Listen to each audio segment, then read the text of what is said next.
It's recording. Yes, it's recording.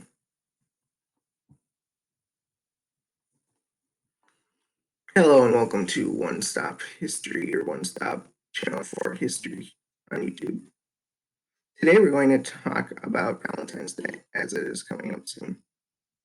Specifically, what are the origins of the holiday and how did this holiday evolve into what it is today? So how did it come about and how did it end up turning into this day of love and gifts and Valentine's as we know today? The origins are not exactly the most clear thing to research and look up, but that is because no one necessarily can trace back who St. Valentine was to one particular figure, and this can be attributed to many things. First of all, there's many conflicting legends, and even within these legends, for example, two people named Valentine were executed in 270 AD, and this is one of the theories about how Valentine's Day came about, basically as a way to honor martyrs for various different things. So one of those possible scenarios were these two people that were executed in 270 AD. Another scenario could have been for Valentine of turning. He was a bishop and he was arrested and basically put into the care of this elder named Asturias. And in exchange for curing Asturias' daughter of blindness, Asturias would convert to Christianity. So Valentine cured his daughter of this, it's not a disease, but blindness. He cured his daughter of blindness, so Asturias converted. However, according to this legend, that act is what led to the execution of Valentine of Terni. Another theory is that he could have been a martyr for performing unlawful weddings, specifically between soldiers and their wives or whoever they wanted to marry, as it was frowned upon at this time for male soldiers to get married because it was not in their best interest, according to the rulers of the time. So how did the holiday evolve into what it is today? It is basically, as I've said before, a day to honor St. Valentine. And again, that is unclear who that St. Valentine is because multiple martyrs were named St. Valentine, and there are many legends. And I should also mention some of these legends could have been combined over time as the centuries have gone by. What is known, however, is that the Romans celebrated a festival called Lupercalia, which was basically a fertility festival to honor the god of their god of agriculture. It involved sacrifices, specifically a goat and a dog, and men would chase women and catch them, and then they would be paired up for the duration of the festival, if not the entire year until the next festival, or it could eventually lead to marriage as well, as some of these pairings did do.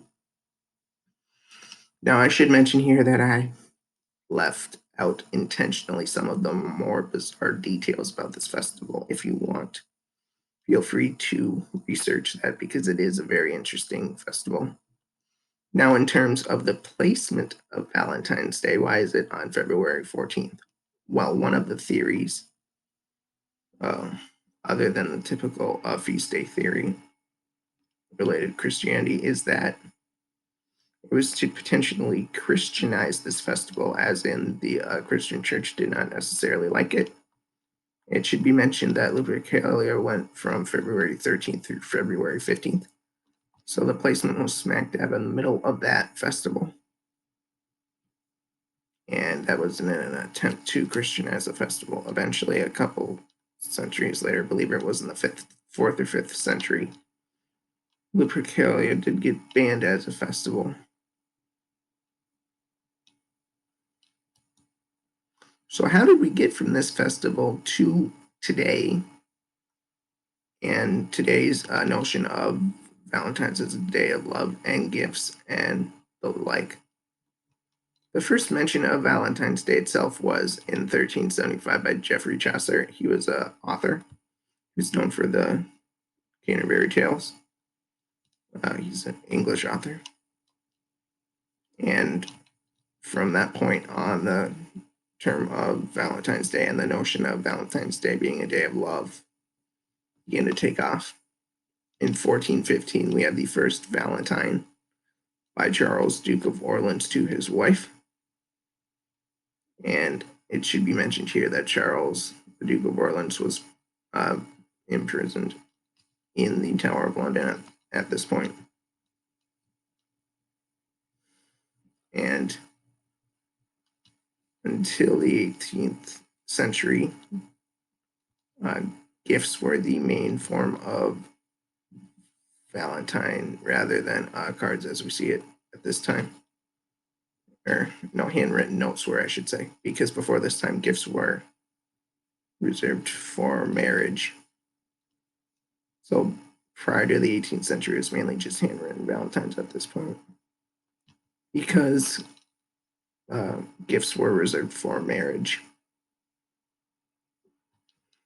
However, for the most part, handwritten Valentines were around until the Industrial Revolution allowed for people to start making ready-made cards.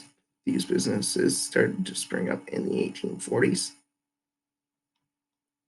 And these really took off because it was a better way to express your feelings for someone through one of these cards than to actually express feelings for someone. How did we get to how it is today, how the celebration is today? Well, that is because of the Industrial Revolution, as previously mentioned, and mass-produced cards, specifically in the US. Hallmark was established in 1913, and that was a huge marker in the holiday, because after that point it allowed for example, people in school to give Valentines to their classmates and such, as I remember doing in elementary school specifically. So once you had the establishment of Hallmark and all these other card making companies, more and more people